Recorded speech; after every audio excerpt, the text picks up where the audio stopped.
El pasaje que vamos a estudiar en esta mañana, es lamentable decir lo que voy a decir, pero algunos, por ejemplo, dicen que es un poco confuso. Ya vamos a ver el pasaje que vamos a estudiar. Otros, por ejemplo, no les gusta predicar este tipo de pasajes porque se les hace difícil en su mente poder ver a un Dios que dice que es tan bueno,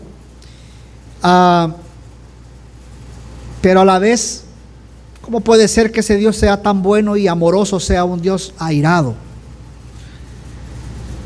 Y considera entonces que al hablar de ese Dios, no ven a ese Dios como un Dios que está airado todo el tiempo con la creación, con la humanidad entera. Pero de algo sí nosotros debemos estar seguros, hermanos, es que si está dentro del canon bíblico, significa entonces que es la palabra de Dios.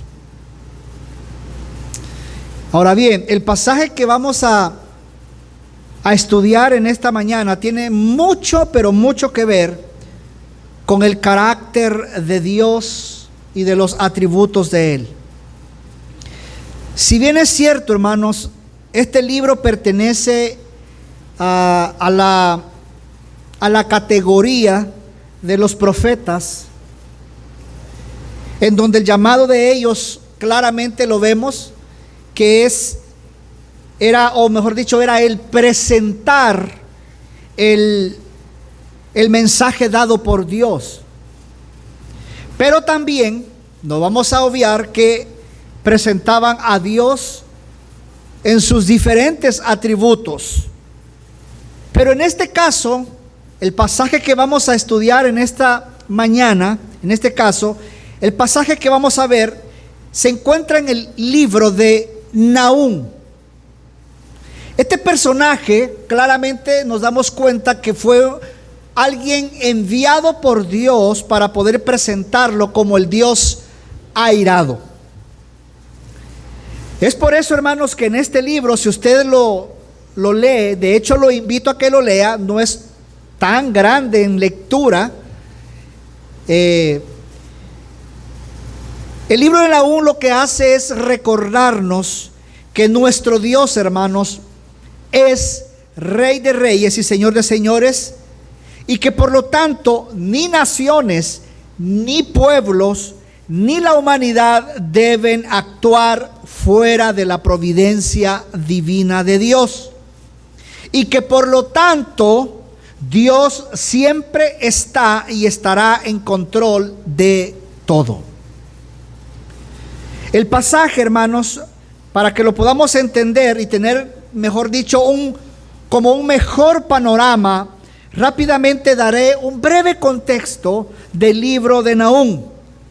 Y preste mucha atención porque el libro de Nahum significa consuelo. Probablemente usted se esté preguntando a estas alturas, pero mire, pastor, usted dijo al inicio que viene Nahum a presentar a un Dios airado. ¿Cómo entonces nos dice que el nombre de Nahum significa consuelo? Y que bien interesante. Bien interesante porque debemos entender algo acá. Para los enemigos de Israel fue un mensaje sumamente duro, muy duro. Pero es interesante ver que también a la par, para el pueblo de Judá significó esperanza, significó libertad. Así que el propósito, hermanos, de Nahum no era advertir a los de Nínive, no. El propósito del mensaje era el de avisar al pueblo de Judá la inminente destrucción de sus opresores. Ahora bien, ¿con qué fin? Para consolarlos. Y es por eso que el tema de esta mañana, hermanos, es consolados en el Dios airado. Ahora, surge una pregunta. Yo no sé si usted ya se dio cuenta lo que dije hace un momento, de que la palabra que Nahum traía era de consuelo para el pueblo de Judá, de aquella inminente destrucción para el pueblo de Nínive. Pero entonces aquí hay una pregunta. ¿Cómo es posible que para el pueblo de Nínive, si ya un tiempo atrás Dios había dado una palabra y no había pasado nada? Sí, es cierto, pero no olvide que Dios la dio ¿a quién? ¿Por medio de quién? De Jonás, excelente. Así que Jonás, si bien es cierto, había dado una profecía y Dios en su misericordia no había destruido. Pero es interesante ver que desde el tiempo de Jonás hasta el tiempo de Nahum, muchos estudiosos dicen que ya habían pasado 100 años. Y usted sabe que en 100 años puede ocurrir muchas cosas, ¿no es cierto? Muchas cosas. Ahora, muchos estudiosos dicen que obviamente la generación a la cual Jonás había hablado en aquel entonces ya no existía. La generación a la cual Nahum se estaba enfrentando y por la cual Dios también estaba dando una palabra de destrucción era una generación totalmente diferente. Los habitantes que habían en esa ciudad eran diferentes.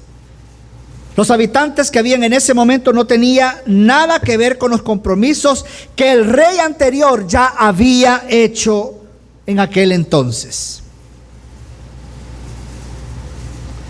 De manera personal, hermanos, aquí hay algo que me llama la atención al leer este pasaje.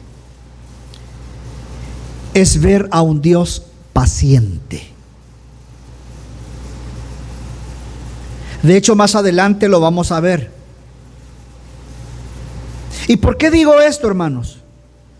Porque en este momento, cuando Dios habla por medio del profeta Nahum, esta ciudad estaba sumamente corrompida y depravada.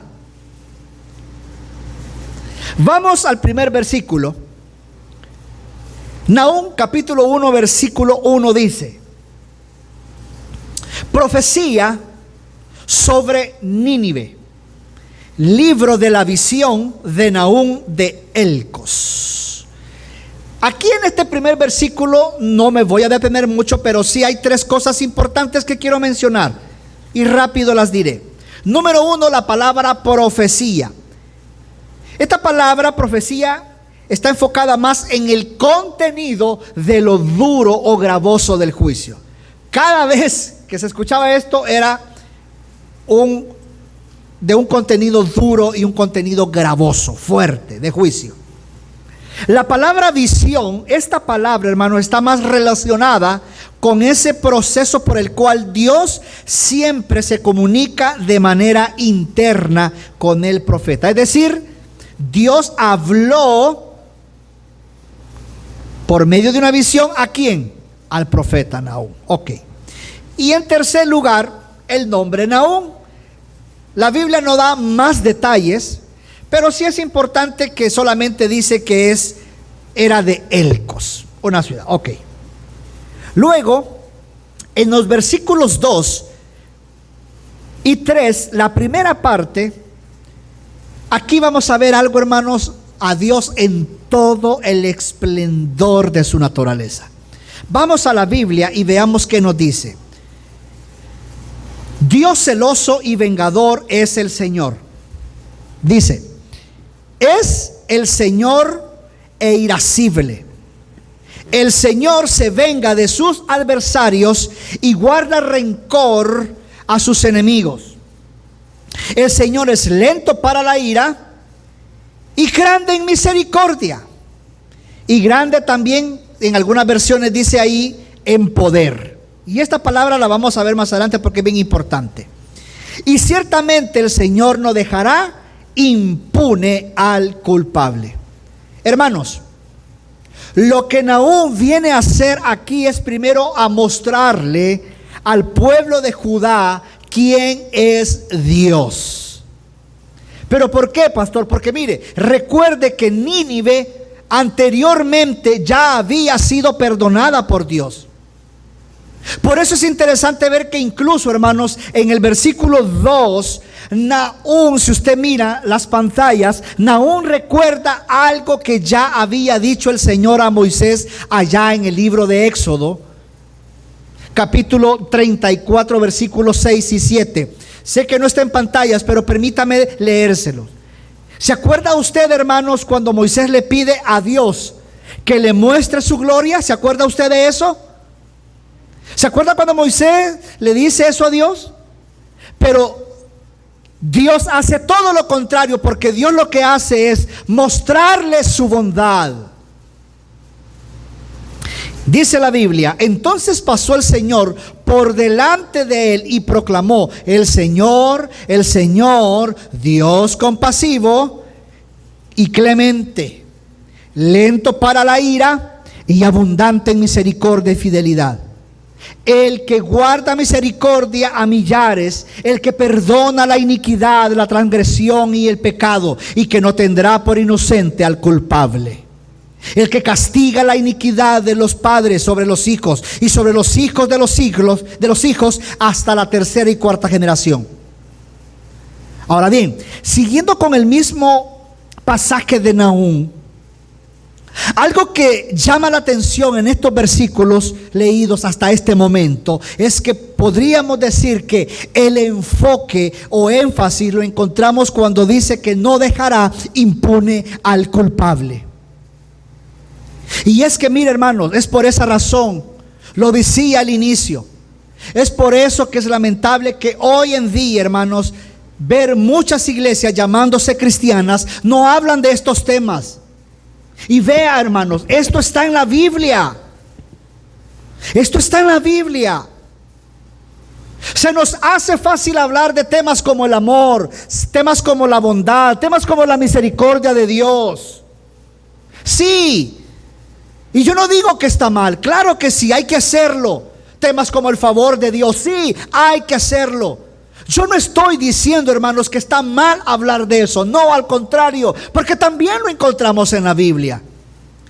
Pero tristemente, nunca se habla de ese Dios que todo el tiempo está airado, como dice el libro de Salmos, capítulo 7, versículo 11.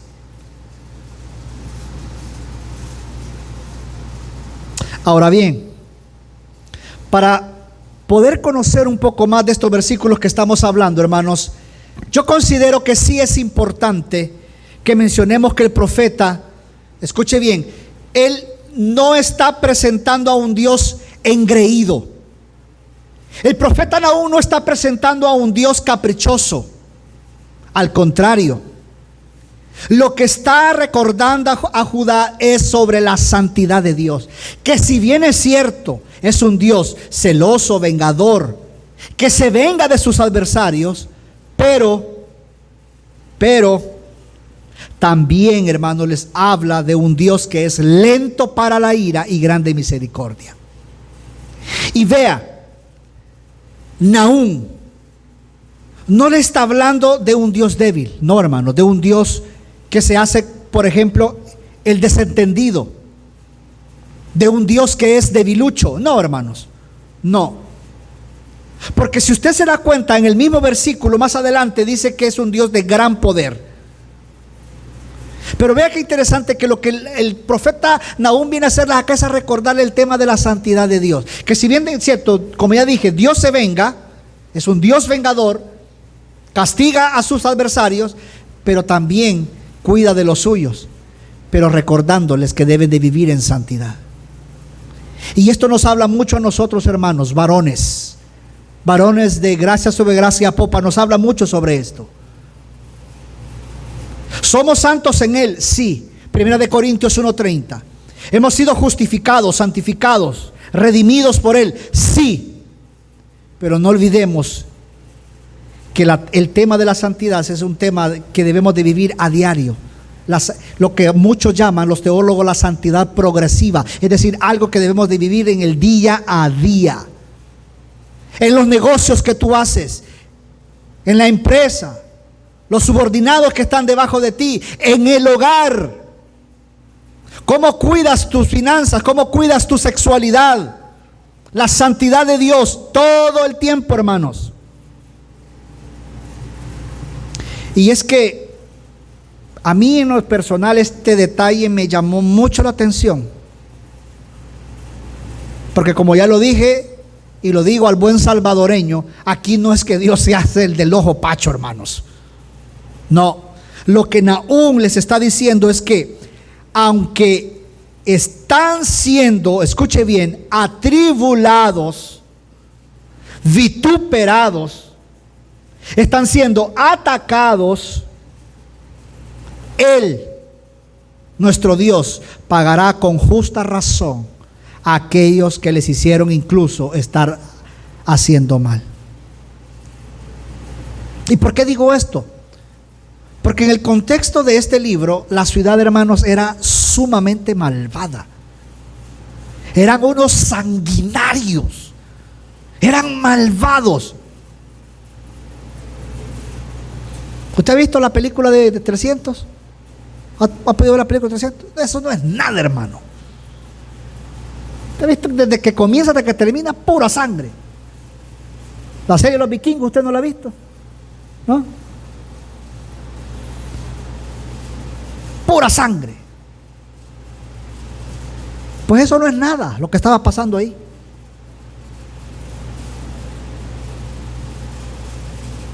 Era una ciudad sumamente corrupta, una depravación sexual horrible.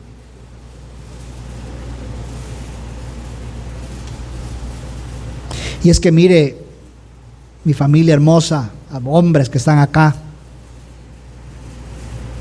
por eso es que usted debe darse cuenta, hermanos, que la naturaleza de Dios exige que castigue el pecado. Porque la naturaleza de es decir, de Dios, exige que ese pecado sea castigado. Ahora bien, esto no incrimina la bondad de Dios. Más bien sería incriminada su santidad si Él no se opusiera al pecado. Por esta razón, hoy vamos a entender, hermanos, lo que el apóstol Pablo escribió allá en el libro de Romanos, capítulo 2, versículos 3 al 5. Se lo leo, dice: y piensas esto, oh hombre, tú que juzgas a los que tal hacen y haces lo mismo, que tú escaparás del juicio de Dios. ¿O menosprecias las riquezas de su benignidad, paciencia, longanimidad, ignorando que su benignidad te guía al arrepentimiento? Pero por tu dureza y por tu corazón no arrepentido, atesoras para ti mismo ira para el día de la ira y de la revelación del justo juicio de Dios. Hermanos, ¿qué nos dice este pasaje que acabamos de leer? De que así es como gobierna Dios al mundo. Por un lado recompensa la justicia, es paciente con la maldad, pero de manera eventual también la castiga. Por ejemplo, ¿se acuerda usted que Dios había enviado a un profeta llamado Jonás a predicar a Nínive? Bueno, como ya dije al inicio, sabemos al final que se arrepintieron. Ahora bien, eso les duró poco. No podemos decir cuánto les duró, hermanos, pero sí les duró bien poco. Y no debemos olvidar que el mensaje que el profeta les quiere dar aquí a sus oyentes, de que así como Dios es celoso, vengador, irascible, que se venga de sus adversarios, también es paciente, pero no dejará impune al culpable. Hagamos una pequeña dinámica. Imagínese a usted por un instante, si Dios reaccionara inmediatamente ante cualquier cosa y acabara con todo ese mismo, en ese mismo momento, en ese mismo instante. Dios mío, nadie estaría aquí, Víctor. Ni este que les está predicando estaría aquí. nadie. Hermanos, hombres, ¿qué aprendemos hasta este momento de estos primeros versículos del 2 al 3? Tres cosas. Número uno, de que el carácter de Dios demanda un castigo. ¿Por qué? Porque Dios es justo. En segundo lugar, el carácter del hombre demanda un cambio. Por lo tanto, vemos a un Dios de misericordia. Y en tercer lugar, el carácter del mundo demanda corrección. ¿Por qué? Porque Dios es recto. Por lo tanto, amados hermanos, hay un límite. Hay un límite a su paciencia para con el hombre. Hay un límite a su tolerancia de pecado. Pero también hay un límite a su tolerancia de la inmoralidad. ¿Y por qué digo esto último? Porque un día, hermanos, de gracia sobre gracia popa, hermanos, un día cuando venga nuestro Señor Jesucristo por segunda vez, ya no habrá marcha atrás. Y aquellos que no se han arrepentido, hermanos, se las verán con ese Dios justo, santo, pero también airado. Por eso, amados hermanos, cada juicio de Dios sobre los impíos es un recordatorio a los creyentes de que al final la injusticia no ganará. Si usted está siendo vituperado, maltratado, están hablando mal de usted, les han levantado falso testimonio en el trabajo, por ejemplo, no se preocupe. No se preocupe. ¿Usted se preocupa de lo que le han hecho, por ejemplo?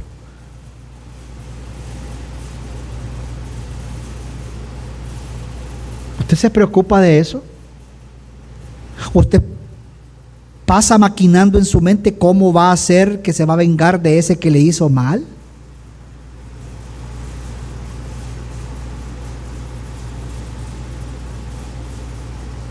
Usted, santo varón del Señor, que aquel que le hizo mal, usted dice, ese me la va a pagar. Porque mi viejo hombre todavía ahí está y usted se esconde en eso, de que su viejo hombre no ha muerto. Y que ahí está, no es cierto, no ha muerto. Pero no olvidemos que ya no vamos a vivir en base a lo que yo pueda estar deseando o lo que yo quiera hacer.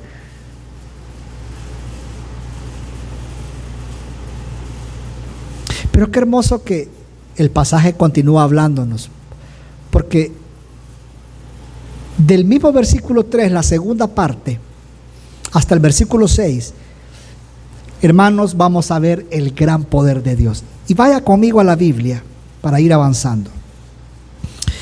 Dice, en el torbellino y la tempestad está su camino, y las nubes son el polvo de sus pies. Él reprende al mar y lo hace secar, y todos los ríos agota.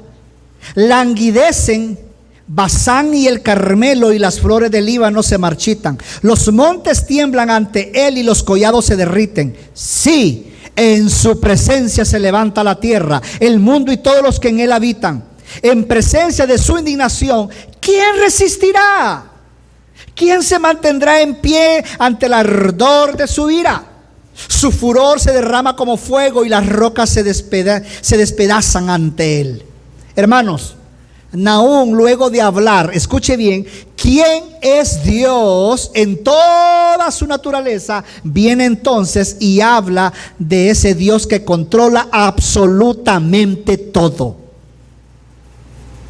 ¿Por qué vemos cómo él en esta segunda parte del versículo 3 dice, en el torbellino y la tempestad está su camino y las nubes son el polvo de sus pies. ¿Sabe qué significa esto, hermanos? Hombres que están aquí en esta mañana, ¿sabe qué significa esto? De que es evidente, hermanos, es evidente que Él ejerce control sobre la naturaleza. En otras palabras, es tan poderoso que por eso incluso podría juzgar y castigar a Nínive. Y esto es espectacular, hermano, es espectacular. ¿Pero por qué? Porque si tú te das cuenta, amado hermano, Él usa dos imágenes para hacerle saber que por medio de estas dos fuerzas de la naturaleza, es que por cierto son asombrosas y vaya que también son destructivas, es que viene entonces y el profeta dice que así castigará a Nínive. Es decir, hermanos, que tal sería la magnitud que se podría comparar con los efectos de una tempestad devastadora. Y vaya que pasó, hermanos. Porque si usted revisa la historia en la Biblia y usted se da cuenta de esto, más adelante se da cuenta de que esto sucedió, esto fue real, esto pasó, hermanos. La inminente destrucción de Nínive fue total. Y aquí, hombre que me estás viendo en esta mañana, yo no sé usted, pero esto a mí me emociona. Me alegra ver a un Dios que incluso es tan grande que las nubes son como el polvo bajo sus pies. Ahora bien, una vez más hay detalles importantes acá y es interesante el verlos. Yo no sé si usted cuando está visualizando estos versículos le recuerda a otras ciudades. ¿Sí? ¿Se acuerda usted de Sodoma y Gomorra, por ejemplo? Claro. ¿Se acuerda usted cómo Sodoma y Gomorra fue devastada? Pues vea, la imagen que vemos representada aquí como torbellino y tempestad, pues Nahum viene y dice que así Nínive será destruida. Por eso entonces, hermanos, en el siguiente versículo vemos que no solo muestra a Dios en control de la misma naturaleza, no.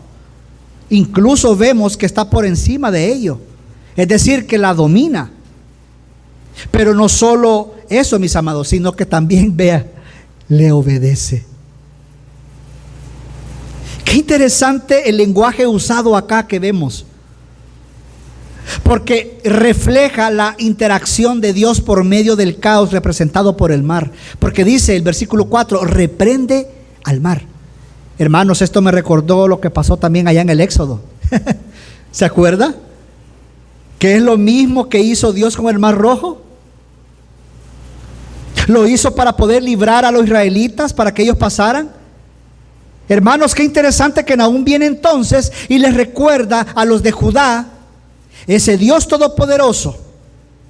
Pero vea que no solo les recuerda que ese Dios que hace secar el mar, sino que también Dios puede controlar, incluso cambiar lo que ha creado. ¿Y por qué digo esto?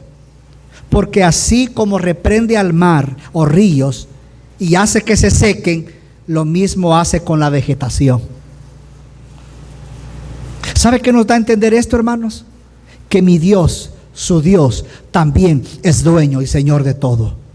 Y que por lo tanto Él puede hacer lo que Él quiera ahora con nosotros, a la hora que quiera. ¿Por qué, hermanos? Porque somos su creación. Él nos ha creado. Por lo tanto, hombres que están aquí en esta mañana, ¿qué le hace pensar a usted que Dios no puede hacer nada de esto con nosotros, con usted mismo, cuando Él ya lo ha determinado? Recuerde, Dios es un Dios soberano. En nuestro país, por ejemplo, cuando los fundamentos de la tierra son movidos, la gente se aflige, ¿no? ¿O no? ¿Usted no se aflige? Bueno, yo ayer estaba viendo unas cosas, leyendo, preparando esto, y mi esposa me dice, ¿no te das cuenta que tembló? No, ni cuenta, me dime. ¿Pero nos afligimos o no? ¿O no, hermano? O usted es como la roca ese que sale así. ¿Ha visto la película? ¿Cómo se llama esa película? La falla de Andrés, ¿cómo que se llama? La falla de San Andrés, sí. Usted es como la roca que sale ahí sacando pecho ahí.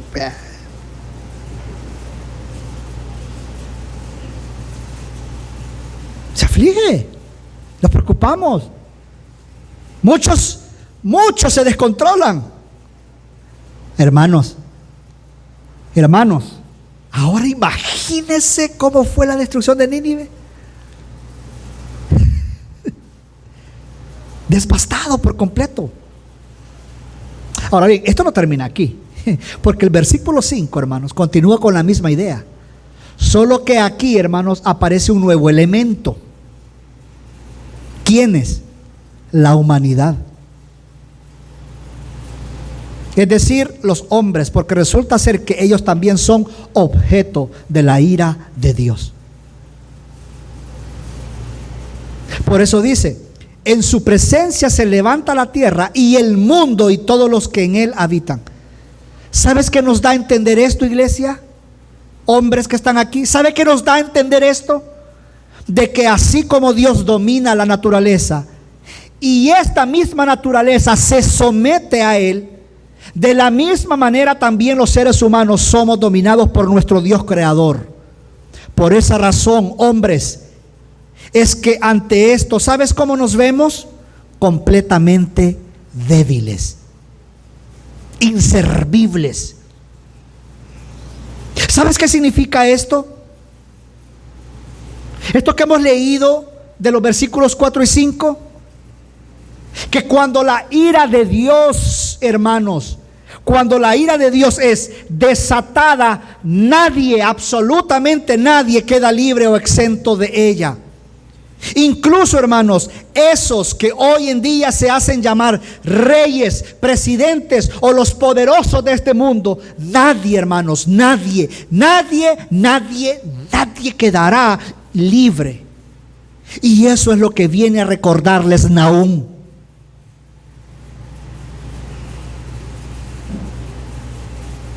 El versículo siguiente, hermanos, si no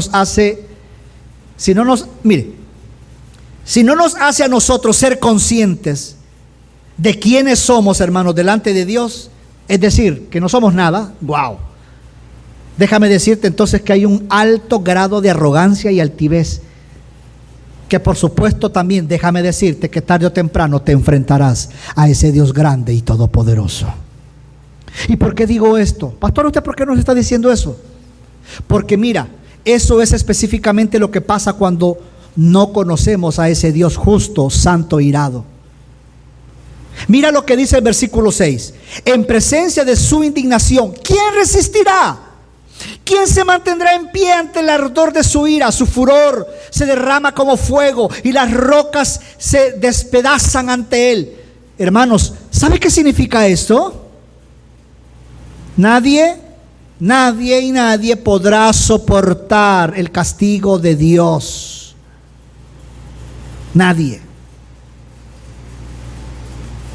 Y la última parte, hermanos, de este versículo solo viene a mi mente cuando, por ejemplo, los volcanes están en erupción.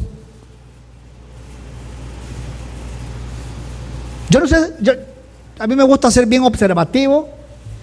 Y ayer viendo esta parte, puse ahí volcanes en erupción en San YouTube, ¿verdad? Pues ahí todo aparece, hermano. Y es impresionante. Yo no sé si usted ha visto documentales de eso, pero es impresionante cuando los volcanes están en erupción. Pues vea, Nahum viene entonces y utiliza esta imagen para hacerles entender. ¿Sabes qué es lo que Dios les estaba recordando por medio del profeta cuando él menciona esto?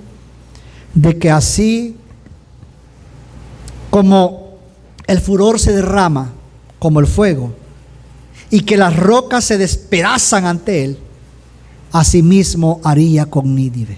No quedaría absolutamente nada. Y hermanos, aquí quiero retomar lo que dije al inicio de este versículo. Déjame darte un ejemplo que me sucedió hace años atrás. Incluso Recuerdo que en esa esquina opuesta estaba el colegio donde yo asistía. Y recuerdo que este bocón en una de las clases, queriendo buscar pleito con alguien más, ¿verdad?, por algo que había hecho, llega, obviamente el tipo estaba sentado y le dije yo, en recreo te veo, le dije. Y me dice, no, si querés en la salida te espero, le dije. Bueno, pasó, hermanos, llegó la salida. Hermanos, mire, cuando ese tipo va llegando, hermanos, me doblaba la estatura. Y yo dije, uy, ¿qué hice?, dije yo. Mire, no fue hasta en ese momento que me di cuenta qué tan grande era ese tipo y con quien yo había buscado pleito de una manera tan absurda y tonta. Ahora bien, este ejemplo que te estoy poniendo se queda pero sumamente pequeño. Pues quiero que sepas, hermanos, que eso mismo pasa con Dios. Eso mismo pasa con Dios. ¿Por qué, pastor? Porque resulta ser, hermanos, que eso mismo fue lo que le pasó a Nínive. Probablemente más de alguno había escuchado que Dios ya los había perdonado. Entonces, no hay problema. Rey, anda a sentarte en ceniza, nos tranquilizamos y aquí Dios no va a hacer nada.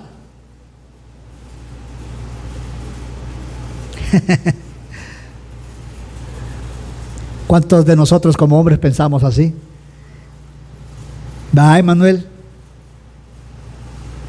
Lucio, hermano Douglas? Podemos tirar ciertas canitas al aire. ¿Te sabe a lo que me refiero, hermano? ¿Verdad? ¿Matt? Aquí no me ve mi mujer, así que puedo hacer lo que sea. No hay problema. Nadie me está viendo, puedo chatear. No hay problema.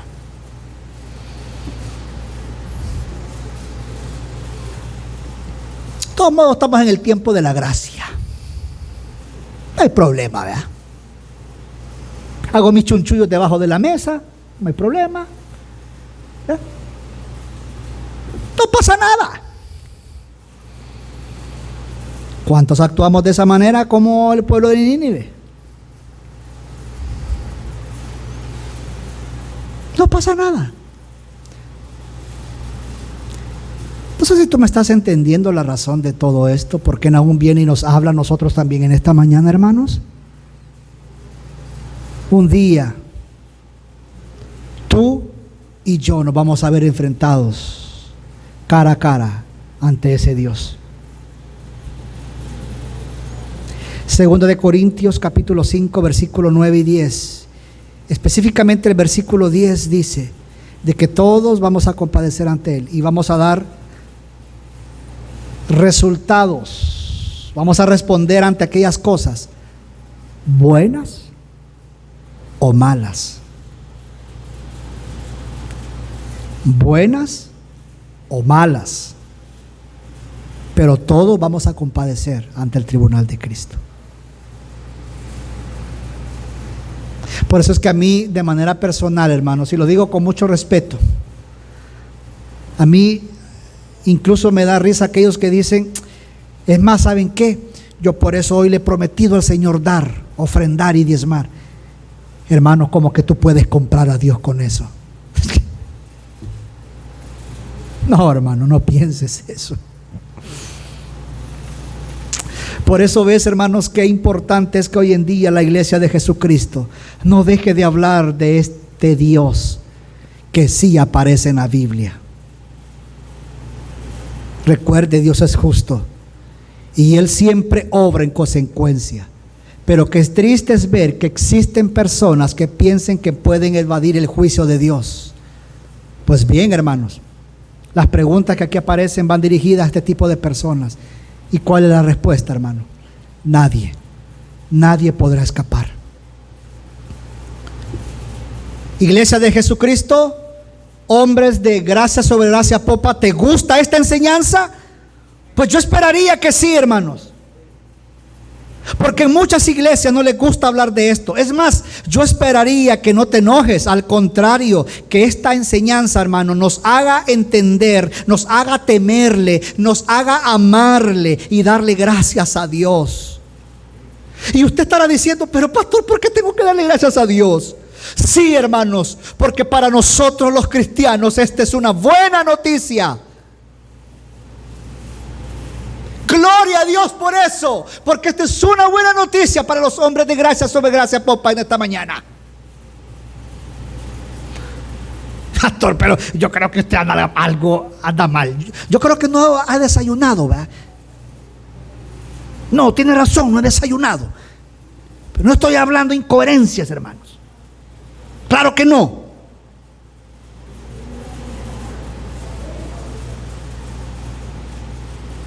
Déjeme decirle por qué digo esto.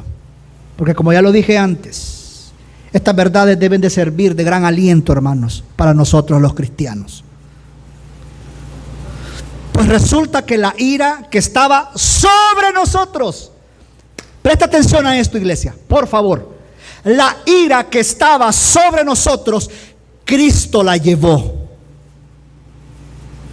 Y gloria a Dios por eso. Y esto es el Evangelio.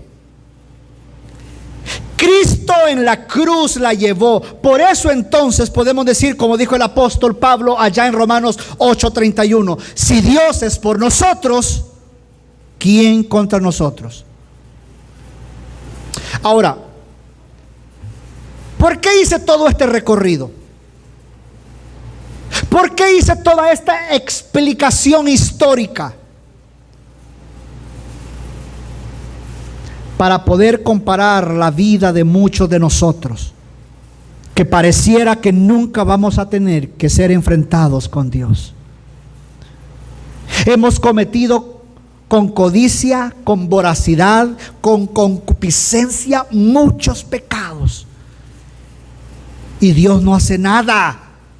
Bueno, eso pensamos de manera tan ignorante.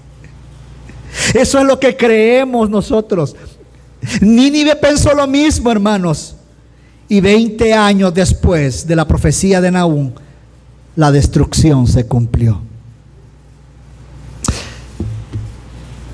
Ahora bien, para terminar,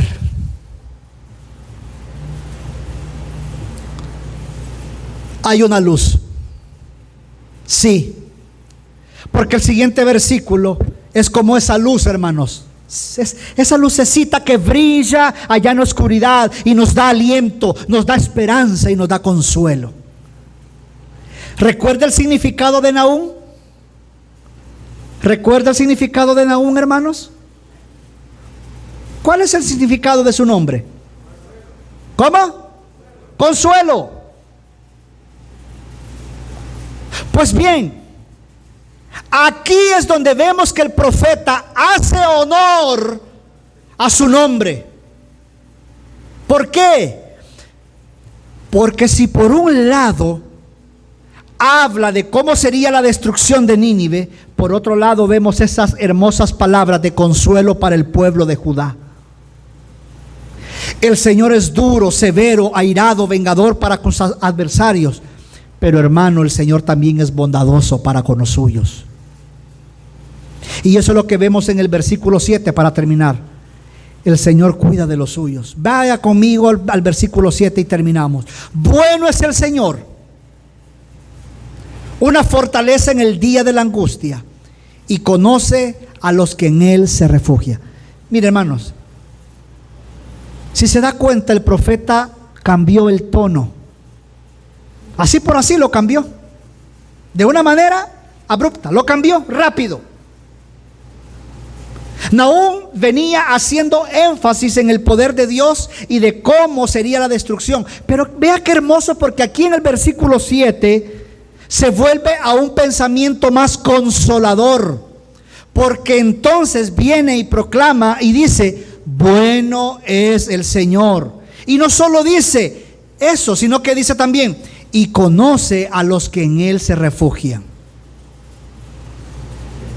¿Sabes, hermano? Esto nos debe dar aliento a nosotros hoy. Hombres, el Señor tiene en su corazón el bien de su pueblo.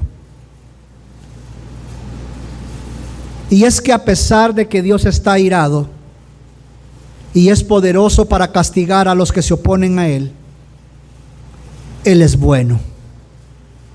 Y sabes algo más, hermano, que incluso el versículo lo menciona. Y yo espero que lo ministra a su corazón y a su espíritu. Él conoce a los que en Él se refugian. Si se da cuenta, aún sigue con la misma idea del inicio. Lo único que hace es, como decimos a los salvadoreños, darle vuelta a la moneda. ¿Y por qué digo esto? Porque cuando el Señor lleve la destrucción sobre Nínive, al mismo tiempo y en la misma acción le dará la liberación a su pueblo que estaba en apuros. Con frecuencia, con mucha frecuencia, hermanos, los castigos o los actos de castigo y de venganza de Dios que caen sobre sus enemigos significan la salvación para sus creyentes. Hermanos, hombres de gracia sobre gracia, medite esta mañana y el resto del día. Bueno es el Señor. Airado sí, vengador sí, pero bueno para con aquellos que se refugian en Él. Hombres, para poder encontrar refugio, consuelo de tu vida, hay que refugiarse en Él mismo, en Él, porque Él es bueno. Hombres, en esta mañana alegrémonos, porque hoy a través de la persona de Cristo hemos sido librados de la ira de Dios. Ya no estamos bajo juicio, porque ahora hemos sido librados por medio de nuestro Redentor, nuestro Salvador y nuestro Señor Jesucristo de la ira inminente de Dios. Si hay amigos aquí, corre, sí, corre, pero corre a refugiarte en Él. Estás a tiempo. Un día te enfrentarás ante ese Dios justo, airado y vengador. Por lo tanto, corre y refúgiate de ese Dios. Ve a refugiarte en ese Dios. Cristo, amados, quien fue el único en su naturaleza humana que podía pararse frente a la maldad, frente a esa mirada judicial de Dios. Solo Él, hombres, solo Cristo obedeció perfectamente a su Padre Celestial. Nuestra única esperanza es volvernos en nuestra rebelión y refugiarnos en la muerte de Cristo en la cruz. ¿Por qué? Porque Dios es Rey de Reyes y Señor de señores. Hemos sido librados por Cristo de la ira de Dios, gracias a esa sangre que derramó en la cruz. Hoy tú y yo estamos libres. Hoy tú y yo ya no estamos bajo juicio, porque vivimos refugiados en Él. Amén.